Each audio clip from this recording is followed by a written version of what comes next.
lei si chiama Ettore Braganza, sì, nato a Treviso il 17 del 2 del 26, abitante in città a Treviso, in vicolo Oriani, Piazza del Grano.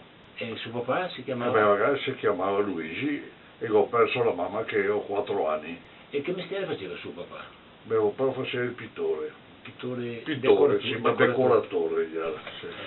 Allora io parlavo in questo suo libro, parla Sì. di quel gruppo che c'era in Piazza del Grano. Piazza del Grano, sempre il gruppo della Piazza. Mi parli un po' di questo Perché il gruppo della Piazza del Grano?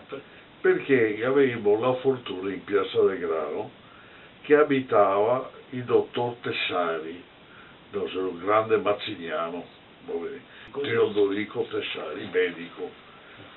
E in più lei era il figlio Toto Tessari, non Teodorico Tessari, e la sorella Marianina Tessari, lo stesso. E prima della caduta del fascismo cosa facevate? Ah, niente, erano ragazzi così della strada, però il fatto è questo, che il dottor Tessari, dunque in quel periodo non so, avevo dunque 16 anni, no, dunque erano ragazzi di 16 anni, di 15, di 17, e lui la sera ci aspettava quando qualcuno veniva fuori dal lavoro, via del seguito, e si sentava in Piazza del Grano, via del seguito, e lui mi parlava dei Mazzini, no, logicamente, no, della libertà, insomma faceva una scuola nel periodo fascista, mi faceva una scuola e ragazzi in quel periodo abbiamo compreso un po', non tanto, non so,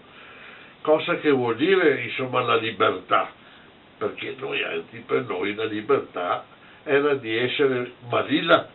Mio papà era socialista, no?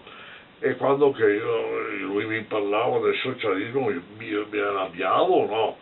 Caspita, ma come? Tu vai contro... Ma è nato del fascismo e via dicendo. E dai, abbiamo cominciato a comprendere un po' alla volta come si è più Ma detto. aveva anche coraggio questo Teodorico? Fenomeno.